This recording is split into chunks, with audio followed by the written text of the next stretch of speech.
بسم الله، الصلاة والسلام على رسول الله. السلام عليكم ورحمة الله وبركاته. مرحبا بكم دايما في مطبخ رمانة. أهلا وسهلا بكم حبيباتي. اليوم رجعت لكم بهذا الطبق الصيفي. جبت لكم البطاطا مع الدجاج في الفور.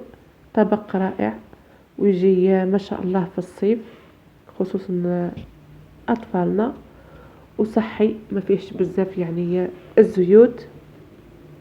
بسم الله. اول حاجه نجيبو الدجاج على حسب واش كاين عندنا في الدار وواش راح نطيبو هذاك اليوم، والبطاطا كيف كيف يعني على حسب المول وعلى حسب العيله.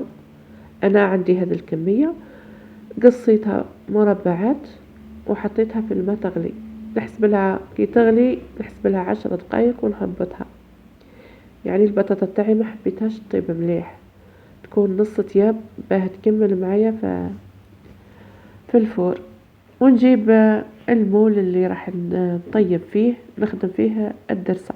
هنا عندي راس الحانوت والفلفل والزعتر وفلفل الكحل، وهنا عندي الكمون والدبشة، وعندي الجنجبيل، وعندي المعدنوس يابس، وعندي إكليل الجبل وزوز ورق رند.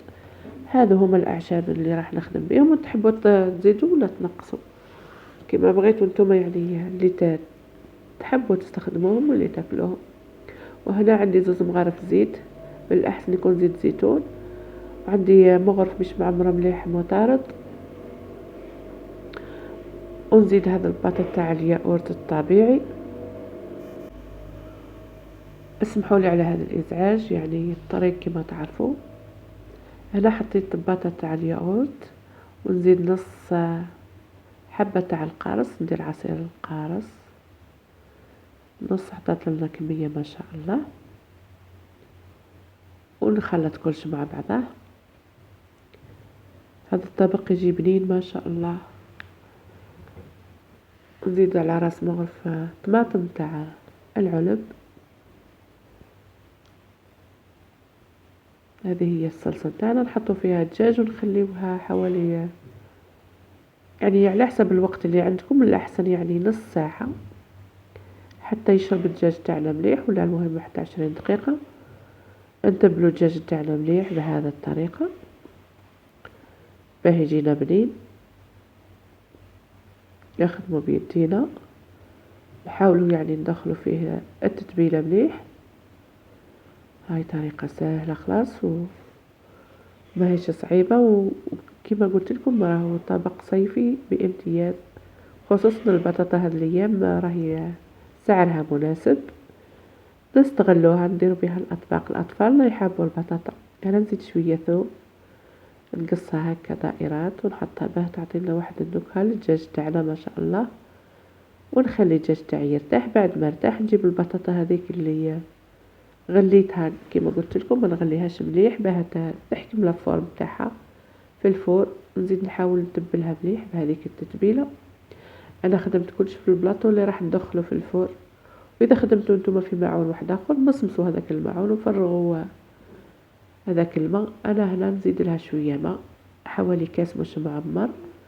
هو من الاحسن، عفوا، من الاحسن ندير فيها شويه يعني صوص. كي تجيب لاصوص تجيب بنينه خير. تحبوا ترشوا هنايا الدبشه ولا معدنوس خضر، يعني تقدروا تديروه تضيفوه. انا نحب نحط شويه فلفل اخضر، راس فلفل اختياري يعني. انا اللي نحب الحار، اللي ما تحبش تدير الحار يعني تقدروا ما تديروش. وتقدروا تضيفوا شويه هريسه في الصلصه. هذا هو الطبق تاعنا، راهو ساهل وخفيف، وحتى في الخدمه ما يحكمش معنا. وهكا كي نطيبوا البطاطا خير ما نقليوها وتجيب لينا ما شاء الله. كي تتشرب هذوك التوابل وتزيد مع الدجاج تجي ما شاء الله حبيباتي. كيما كملت رصيت البطاطا تاعي والدجاج، نجيب هذا الغلاف البلاستيكي نحطو على البلاطو تاعي بهذه الطريقه اللي راكم تشوفوا فيها. يعني نحاول نزيرو مليح على الجوانب حتى يكون هكا مزير. ونجيب نثقبو شوي من الوسط، ونزيد عليه ورق الطهي، وندخلو للكوشة. نخليه حوالي، شعل عليه من التحت، ونخليه حوالي 40 دقيقة. نحط عليه هذا الورق. بعد ما فاتوا 40 دقيقة نحل عليه، نشعل له يعني نار على الأول نسخنه مليح، ومن بعد نقص له على نار متوسطة ونخليه يطيب. ها وهنا طاب. نزيد نجيب طماطم تاع لباطة نحطها في صحنة، ونزيد لها شوية زيت، وندهن هكا الدجاج تاعي والبطاطا باه يعطيني هذا اللون الأحمر. هنا نحاول نخرج الدجاج يعني فوق البطاطا. على الأول حطيت الدجاج تحت البطاطا باه يطيب لي مليح، أما هنا كي راح نحمرو نخرج الدجاج كامل باه يتحمر معايا. إن شاء الله تكونوا فهمتوا عليا حبيباتي. طريقة راهي مكاش أبسط منها ومكاش أسهل منها، ويجيكم طبق رائع. وكما قلت لكم الكمية على حساب أفراد العائلة.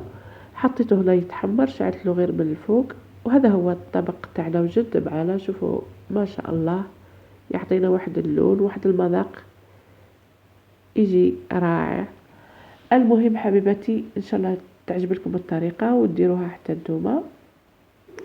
هذا هو الدجاج تاعنا، شوفوا كيفاه طاب، والبطاطا حكمت الفرن تاعها وطابت تقولوا قليتوها. ان شاء الله يعجبكم حبيبتي هذا الطبق وتسيوه، وشكرا على المتابعة.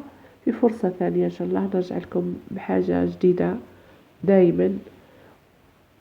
واذا عجبكم الفيديو ما تنسونيش بالتدعيم تاعكم والتعليقات تاعكم حبيباتي، وشكرا ديما على حضوركم، وشكرا على المشاهدة. تبقوا على خير. فرصة ثانية ان شاء الله في فيديو واحد اخر. باي باي.